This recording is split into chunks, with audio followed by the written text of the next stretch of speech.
Good morning, everyone. I'm Hemanth Noothalapati. I'm an assistant professor in Shimane University, Japan, and today I'll be talking about Japan, a new destination for higher education. In fact, we will be looking at the higher education landscape in Japan and also try to understand what kind of opportunities exist for partnership between India and Japan. First, let me thank the organizers of Konnichiwa Pune, Mr. Siddharth Deshmukh, the president of IJBC, and Mr. Abhishek Chaudhary, vice president of IJBC, and most importantly, Mr. Sudhir Jaiswal, who is the founding chairman of Higher Education Research Council, that made this education conference the first of its kind possible today. And of course, for the kind invitation for me to participate and share my thoughts with you all today.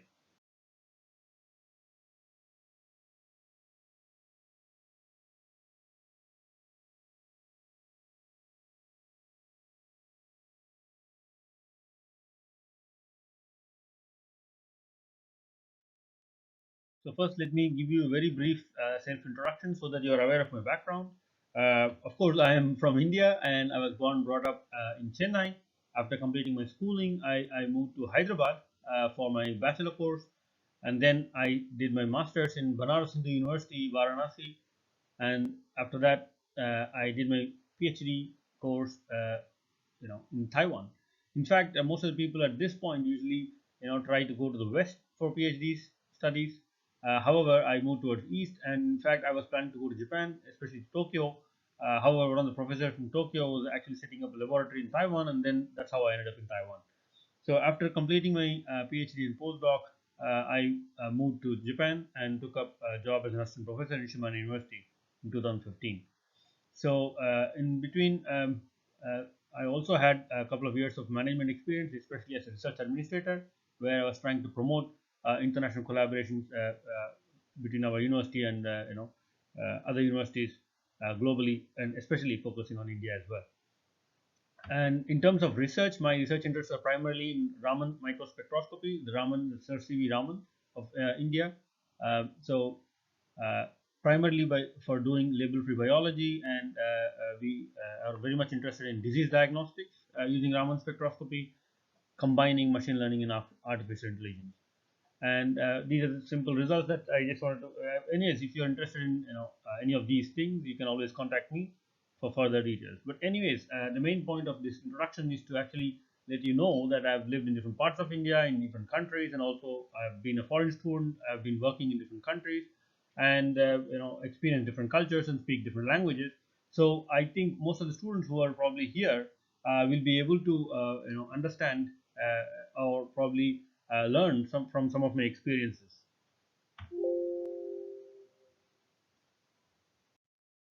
Since we wanted to understand higher education landscape in Japan, first let's try to actually understand what is going on globally, especially in terms of the trends of mobile tertiary students. That means students going abroad, leaving their country to another country for higher education. About 5.5 million people are moving to another country to pursue higher education, and in fact, total internationally mobile tertiary students as of 2018 is roughly about 0.5% of that age group. So, uh, technically, it's kind of very small number globally, but it is projected to be growing steadily. Out of the 0.5% movement globally, let's see which countries actually contribute uh, more. So I'm just listing only the top 10 countries that send students abroad. And of course, without any second thought, we can understand that, of course, China is the largest, kind of contributor to, of students to other countries, and followed by actually India. So India, keep in mind, is the second largest contributor for foreign students globally. Of course, there are several other Asian countries like Korea or Vietnam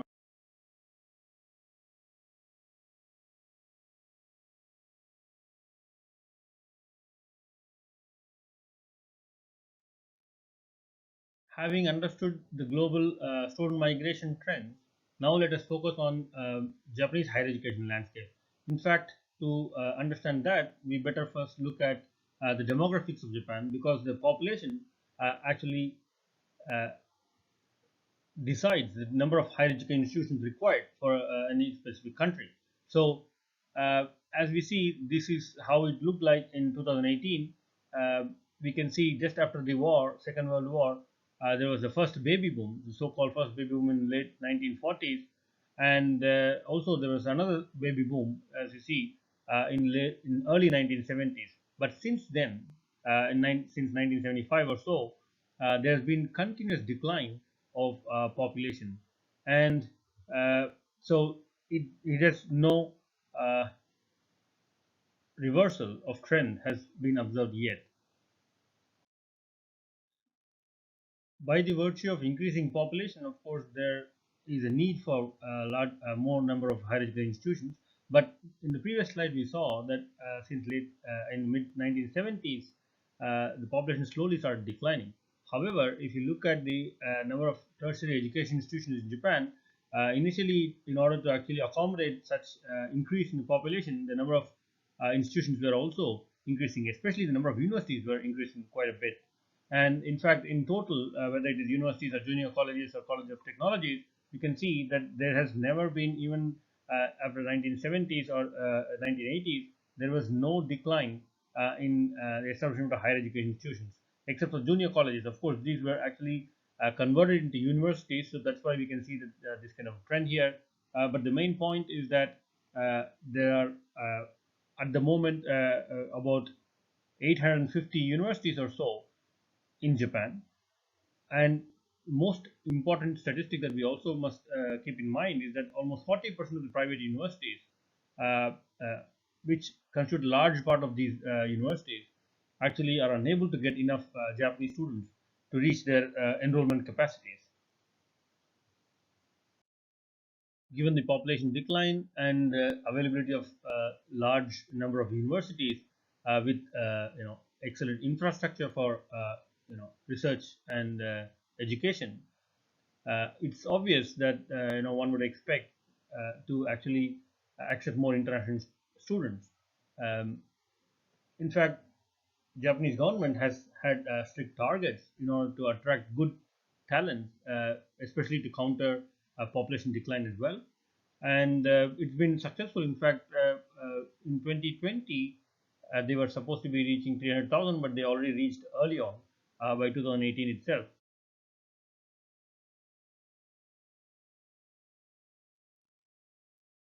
But who is actually coming to study in Japan? Let's see that.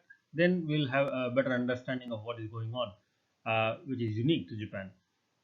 So this is foreign students in Japan in the last several years, and you see the top 10 contributors is of course China. China is the first largest group of students. Out of the 300,000 or so, about 120,000 are coming from China. And very surprisingly, the second largest contributor of foreign students to Japan is Vietnam. The third is Nepal, and of course, Koreans have been very standard numbers from a long time. And however, we can also see increase of Sri Lankans, increase of students from Indonesia, from Myanmar, and so on. So even though India is the second largest contributor of students globally, it does not even feature in top 10 of sending students to Japan. So that is a serious issue that we must really consider. If you look at the data in terms of percentage growth in the last 5 years or so, we can see that Vietnam, Nepal, and Myanmar or Indonesia have contributed much, many more students, and that is very surprising because they are actually not also Japanese speaking, because most of the people immediately tend to say that China contributes a lot of students simply because they are able to actually read or write kanji characters. But it is not true for all these countries except for Taiwan, though. But yeah, this is something very interesting that we must really consider. before making any policy level changes. If India is not even in top 10 contributors of students to Japan, then where are we? Where do we stand? In fact, this is the statistics of Indian students in Japan until 2019. As we have about less than 2,000 students currently, Indian students studying in Japan.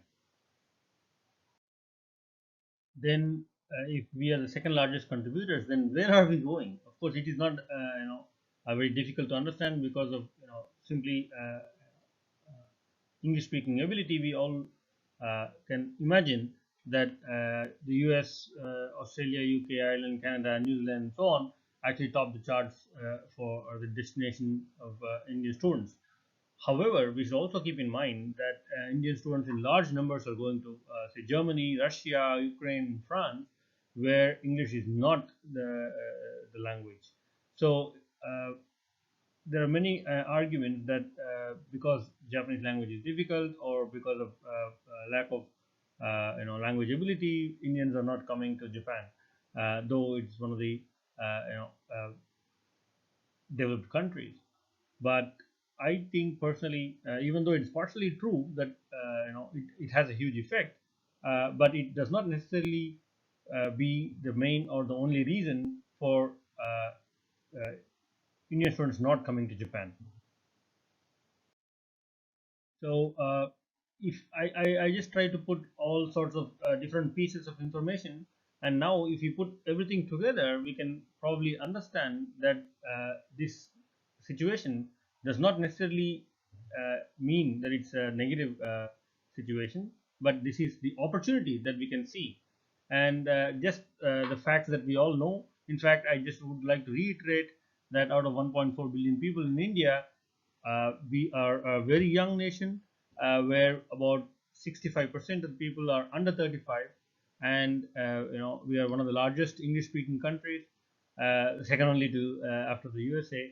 But anyways, Indian students in Japan uh, in is about 0.6% of the foreign students in Japan. So there is some kind of a mismatch and some kind of it's not just one factor. It's a lot of things have to be addressed, I think, in my personal opinion. However, I see it as an opportunity for a great partnership that can actually also sustain for a very long time. So, just to put it into perspective, simple words, India is very young and there is a huge potential for collaborations in education. I would also like to convey some words from our Director of International Relations, Professor Harami Ao. Uh, and in fact, he couldn't be here today, so I'm just trying to convey his words, especially from his vast career of working for various agencies, especially uh, primarily he was associated with Overseas Economic Cooperation Fund, which eventually we can now loosely translate it to say JICA. And from his understanding of how the organization works, uh, he strongly believes that this comprehensive partnership between India and Japan, which is supported by JICA, especially traditionally in terms of investment promotion and infrastructure development. However, there has been a very strong and concentrated effort, especially in educational partnerships, uh, uh, especially for example, say IIT Hyderabad, where Japan has had been hand holding since its foundation.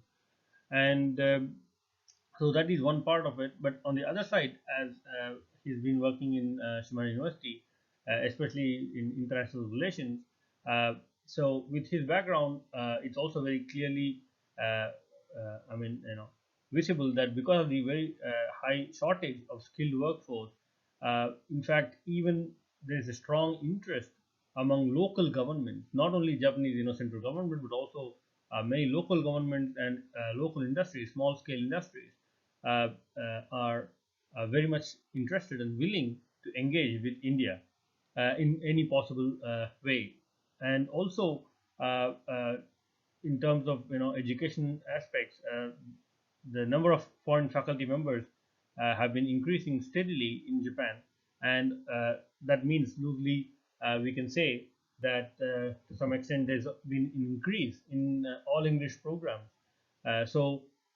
Language, of course, need not be a real barrier.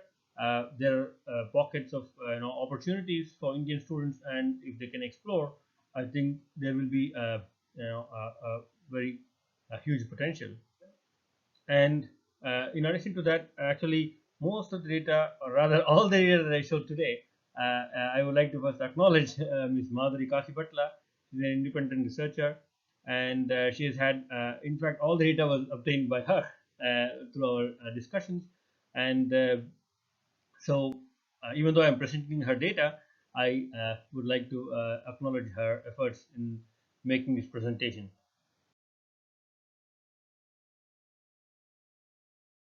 Now, anyways, we understand there is a large scope for partnership, but I would also like to take this opportunity to actually introduce our university, so Shimane University.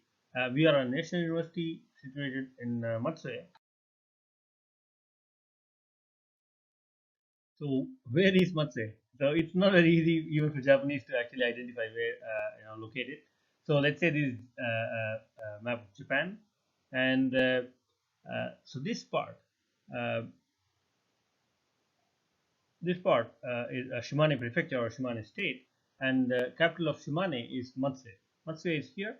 This is whole Shimane, and um, the population, you would be surprised, is about 7 lakh people, and the population density is very low with about 100 people per kilometer square. And in fact, our prefecture or state is the second least populated state in Japan. So there's a lot of place for everybody. So anyways, jokes apart, this place is very highly traditional and culturally very important. There are many important places around here. There are two UNESCO World Heritage Sites. One is the Global Geopark in Oki Islands, another is the Iwami Ginzan Silver Mine, and so on. And this is Matsuri.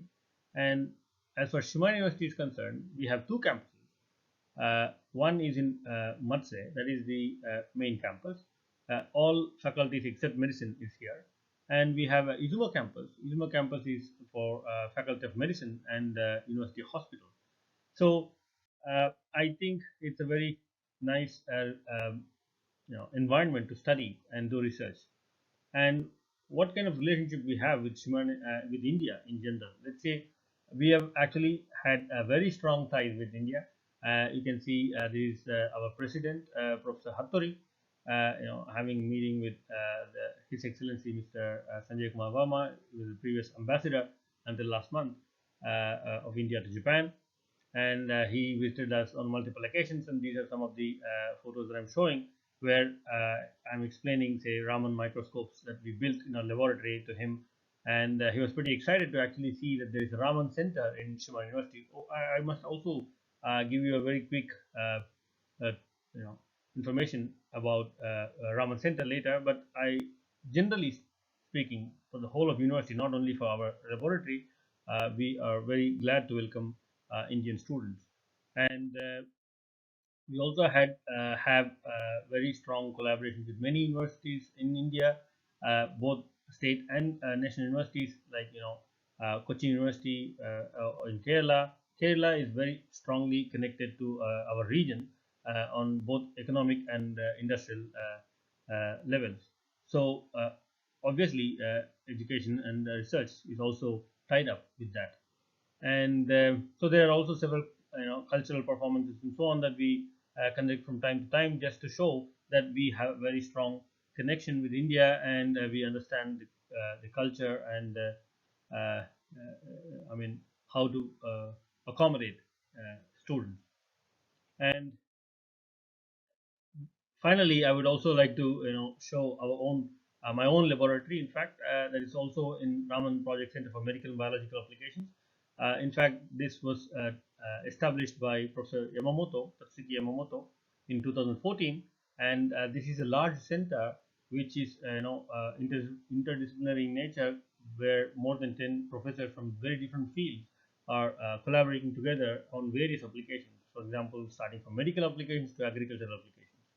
And of course, this center also is very well connected across the globe for research. Not only India, of course, we have several other countries in Europe as well, and of course Asia as well. So uh, I would be very happy to have students who are interested in state of the art Raman spectroscopy, want to use state of the art Raman spectroscopic facility in our laboratory. And if somebody is interested in master's or PhD courses in biomedical applications, whether from experimental background or from computer science or data science background, we have several opportunities. And one last thing I would like to say that we have strengths primarily because we develop our own Raman microscopes depending on the purpose, and also we develop our own analytical methodologies and also sort of develop AI and ML methods, especially in the case of disease diagnosis or microbial characterization, etc. So, if any student or researcher would like to collaborate or join our laboratory, please contact these email address. And I would like to finally thank the opportunity for letting me participate in this wonderful platform. Thank you very much.